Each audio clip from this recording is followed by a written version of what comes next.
আসসালামু আলাইকুম দর্শক, দেশ এবং দেশের বাইরে যে যেখান থেকে আমাদের এই ভিডিওটি দেখছেন সবাইকেই হাবিবুর রহমান মৎস্য প্রকল্পের পক্ষ থেকে শুভেচ্ছা এবং অভিনন্দন জানাচ্ছি। দর্শক, কথা বলছি আমি মোহাম্মদ মাহমুদ রাজীব এবং আমাদের মাছ চাষের যে প্রকল্প এইটার স্থান হচ্ছে ফরিদপুর জেলার ভাঙ্গা থানায়। দর্শক, ভিডিওতে আপনারা দেখতে পাচ্ছেন আজকে আমাদের একটি পুকুর থেকে পদ্মা নদীর চাপের পোনা বাছাই করা হচ্ছে। দর্শক, আজকে আমাদের প্রকল্প থেকে বড় এক গাড়ি পদ্মা নদীর চাপের পোনা পাঠাচ্ছি আমরা কুড়িগ্রাম জেলার সাবেক সংসদ সদস্য মোহাম্মদ রানা ভাইয়ের মৎস্য প্রকল্পে। দর্শক, রানা ভাই একজন সাবেক সংসদ সদস্য ছিলেন এবং একজন খুব ভালো লেভেলের মাছ চাষি। ওনার নিজের মৎস্য প্রকল্প আছে বেশ বড় পরিসরে এবং বেশ বড়সড় একটি মৎস্য প্রকল্পের পাশাপাশি রানা ভাইয়ের একটি স্বনামধন্য হ্যাচারি আছে বৃহত্তম কুড়িগ্রামের ভিতরে। রানা ভাইয়ের হ্যাচারি সব থেকে নাম করা এবং সব থেকে গুণগত মান সম্পন্ন এবং বেশ পপুলারিটি আছে ওনার হ্যাচারির।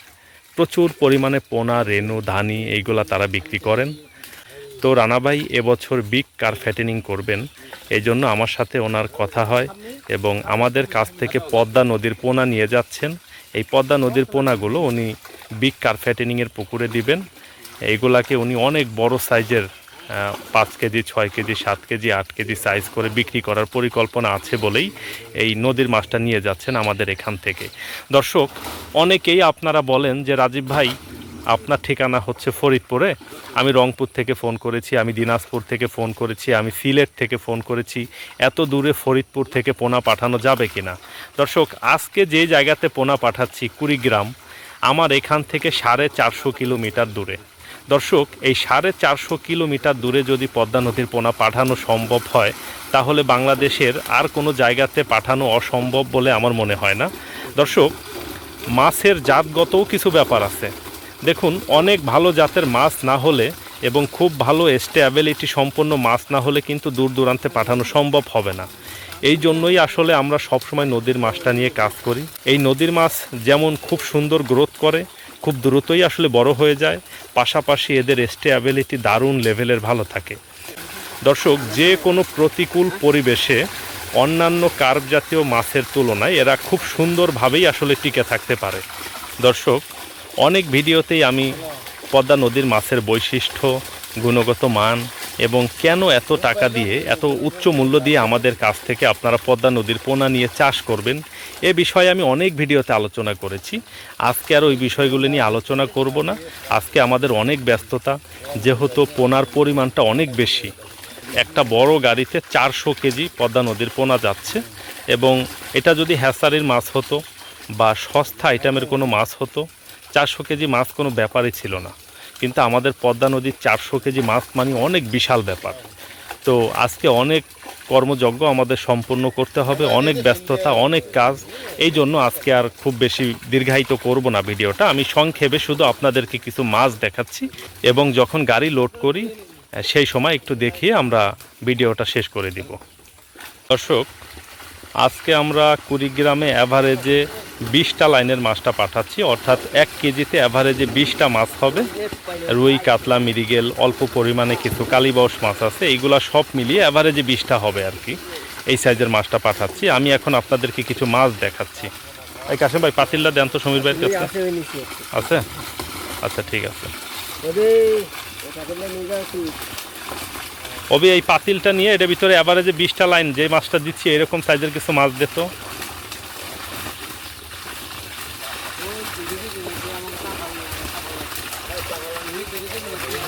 অ্যাভারেজে 20টা লাইন দাও, যেই রকম সাইজ করতেছি, ডেলিভারি করতেছি ওই সাইজের মাছটাই দাও।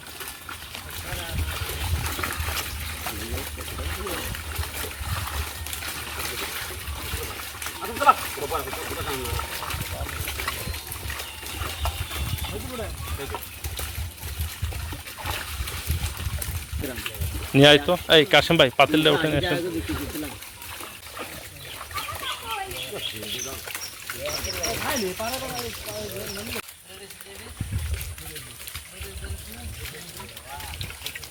নেটটা ওঠান, ধরেন এক চাপা ধরেন সব মাছগুলো। দর্শক, এইগুলা আমাদের অ্যাভারেজে 20টা লাইনের মাছগুলো। একটা রুই মাছ ধরেন, শক্তি বেশি না। দর্শক দেখুন, এইগুলো আমাদের পদ্মা নদীর রুই মাছ। একটা কাতলা মাছ ধরেন। দর্শক দেখুন, এইগুলো আমাদের পদ্মা নদীর কাতলা মাছ। একটা মিরিগেল ধরেন। এগুলা দেখুন পদ্মা নদীর মিরিগেল মাছ। এই ফলুই মাছটা ধরেন তো। দর্শক, এইগুলো হচ্ছে ফলুই মাছ। কেউ কেউ ফলই মাছ বলেন, কেউ কেউ কানা ফলি বলেন। এক এক অঞ্চলে এক এক নামে এই মাছটা পরিচিত। আমাদের নদীর পোনার ভিতরে এই মাছগুলো হয়, হলে আমরা বেছে বেছে রেখে দিই, এগুলাকে আর ফেলি না। না ফেলার কারণ হচ্ছে নদীর মাছের ভিতরে তো প্রচুর পরিমাণে অবাঞ্ছিত মাছ থাকে। এরা সেই অবাঞ্ছিত মাছগুলোকে খেয়ে খেয়ে শেষ করে ফেলে। এভারেজে মাছগুলো ধরেন তো। দর্শক দেখুন, এভারেজে কিছু মাছ একটু ছোট আছে, কিছু মাছ একটু বড় আছে। ছোট বড় সব মিলায়ে এভারেজে হয়তো 20টাতে 1 কেজি হবে। কারণ হচ্ছে দর্শক, এর আগেও তো অনেক ভিডিওতে আমি বলেছি, আমাদের পদ্মা নদীতে নানান ধরনের সাইজের মাছে কিন্তু বাচ্চা ছাড়ে। আমাদের নদীতে 5 কেজি মাছেও বাচ্চা ছাড়ে, আবার 20 কেজি 30 কেজি সাইজের মাছেও কিন্তু বাচ্চা ছাড়ে। তো এইখানে যেই পোনাগুলো বড় সাইজের ব্রুট থেকে হয়, সেই মাছগুলো খুব দ্রুতই বড় হয়ে যায়, এবং যেগুলো 4 কেজি 5 কেজি মাছের বাচ্চা, সেইগুলো একটু স্লো বড় হয়। তবে এইখানে ছোট যেটা আছে সেইটাও খুব ভালো কোয়ালিটির মাছ। যে কোনো হ্যাচারির মাছের থেকে ওইটাও 1000 গুণ ভালো মাছ। এবং যেটা এখানে মাথার মাছ দেখতেছেন, সেটার তো আসলে কোনো জবাবই থাকে না। সেটা তো আসলে দুর্দান্ত লেভেলের ভালো মাছ। আচ্ছা ঠিক আছে, এগুলো ফেলাই দেন তো। যাই হোক দর্শক, কিছুক্ষণের মধ্যেই আমাদের মাছ বাছাই কার্যক্রম সম্পন্ন হয়ে যাবে। দর্শক, গত পরশুদিন আমরা এই পুকুরটিতে জাল টান খাইয়েছিলাম। জাল টান দিয়ে আমরা সব মাছ জালে উঠিয়ে আবার ছেড়ে দিয়েছিলাম।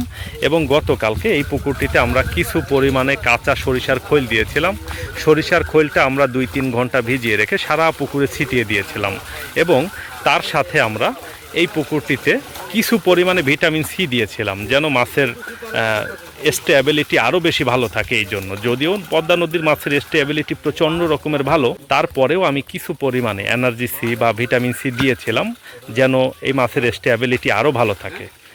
তো যাই হোক দর্শক, এখন মাছগুলো বাছা শেষ হলে কিভাবে গাড়িতে লোড করি এবং লোড করে আমরা টাঙ্কিগুলোতে মাছ দিয়ে গাড়িটা ছেড়ে দিই, বিস্তারিত আপনাদেরকে দেখানোর চেষ্টা করবো ইনশাআল্লাহ। দর্শক, এই ট্রাকে করে আজকে মাছ যাচ্ছে কুড়িগ্রামে। আমরা প্রতি টাঙ্কিতে 1.5 পিস করে বরফ দিয়ে দিচ্ছি। এই বরফ দেওয়ার কারণ হচ্ছে দর্শক, এমনিতেই তো আসলে অক্সিজেনের পানি ঠান্ডা থাকে, তারপরেও আবার যদি কিছু পরিমাণে বরফ দিয়ে দেওয়া হয়, তাহলে এই যে ঠান্ডা টেম্পারেচারটা, এটা দীর্ঘ সময় ধরে রাখতে পারে। এবং পাশাপাশি ধকলজনিত যে সকল সমস্যা থাকে, এগুলা খুব দ্রুতই আসলে ঠান্ডা পানিতে চলে যায়। একটা বিষয় খেয়াল করে দেখবেন, আমরা সাধারণত যখন কোনো আঘাত পাই, ধরেন বড় মাপের কোনো আঘাত আমাদের লাগে, সাথে সাথেই কিন্তু আমরা ফ্রিজ থেকে বরফ বের করে সেই জায়গাটাতে ধরি। এর ফলে কি হয় যে আমাদের ব্যথা কিছুটা পরিমাণে কম অনুভূত হয়। ঠিক মাছের বিষয়টাও অনেকটা এরকম। কিছু পরিমাণে বরফ যদি আসলে দিয়ে দেওয়া হয়, ধকলজনিত সমস্যাটা অনেকাংশেই আসলে কমে যায়। প্রত্যেকটাতে 1.5 পিস করে দে, এরকম আস্ত 1 খণ্ড এবং হাফ খণ্ড দিচ্ছি, আবার এইখান থেকে ভেঙে এইভাবে দিচ্ছি। আসলে আপনারা দূর দূরান্ত থেকে যারা আমাদের ভিডিও দেখেন, সবাইকে অনেক ধন্যবাদ। আপনারা মনে করেন যে এই কাজগুলো হয়তো বা অনেক সোজা, অনেক ইজি। যতটা ইজি আপনারা মনে করেন, ততটাও আসলে সহজ না। প্রচণ্ড রকমের ঝামেলা পোহাতে হয়, এবং প্রচণ্ড রকমের রিস্ক নিয়েই আমরা দেশের বিভিন্ন প্রান্তে এইভাবে পদ্মা নদীর পোনা পাঠাই। মাংসে হ্যাঁ ঠিক আছে, এটা দে, এটা দে, এটা একটা দেওয়া হয়েছে না, এটা আর হাফ খণ্ড দে। ঠিক আছে, দিয়ে দে। এখন বরফ দেওয়া হচ্ছে, এরপরে অক্সিজেনের সেট আপ এটা সম্পূর্ণরূপে সেট করে প্রত্যেকটা টাঙ্কিতেই আমরা কিছু পরিমাণে এসকেএফ কোম্পানির এনার্জি সি যেটা, ওইটা দিয়ে দেব। ওইটা দিলে ধকলজনিত সমস্যা অনেকাংশেই আসলে কমে যায়। এই জন্য আমরা এনার্জি সিটা সাধারণত আমাদের টাঙ্কিতে দিয়ে থাকি। এক টাঙ্কিতে আবার ডাবল করে দিস না আসান। দর্শক, এই ট্রাকে করে 4টা টাঙ্কি যাচ্ছে আজকে কুড়িগ্রামে। দর্শক, এখন আমরা মাছগুলোকে ওজন করতেছি। দেখুন আমরা ট্রেতে করে ওজন করে তারপরে টাঙ্কিতে দিচ্ছি।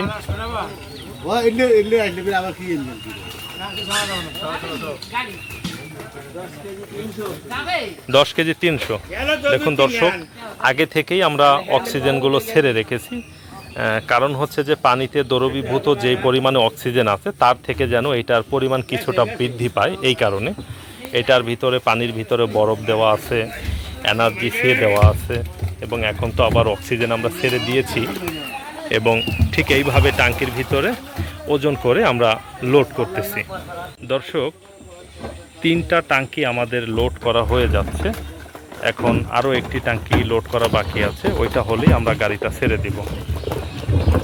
দর্শক, এই সাইজের অরিজিনাল পদ্মা নদীর কার্প জাতীয় মাছের পোনা আপনারা যদি কেউ সংগ্রহ করতে চান, আমাদের স্ক্রিনে যে নাম্বার দেখতে পাচ্ছেন এই নাম্বারে ফোন কল করে আমাদের সাথে কথা বলে আমাদের কাছ থেকে অরিজিনাল পদ্মা নদীর কার্প জাতীয় মাছের পোনা আপনারা সংগ্রহ করতে পারবেন।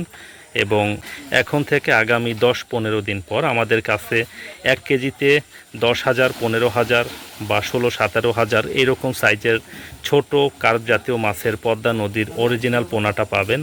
এবং আগামী 1 মাস বা 1.5 মাস পরে আমাদের কাছে অ্যাভারেজে 150 থেকে 200-তে 1 কেজি হয় এই সাইজের অরিজিনাল পদ্মা নদীর কার্প জাতীয় মাছের ছোট পোনাটা পাবেন। যাই হোক দর্শক, সবার সুস্বাস্থ্য এবং দীর্ঘায়ু কামনা করে আমাদের আজকের ভিডিওটা আমরা এখানেই শেষ করতেছি। সবাই ভালো থাকবেন, সুস্থ থাকবেন। আসসালামু আলাইকুম।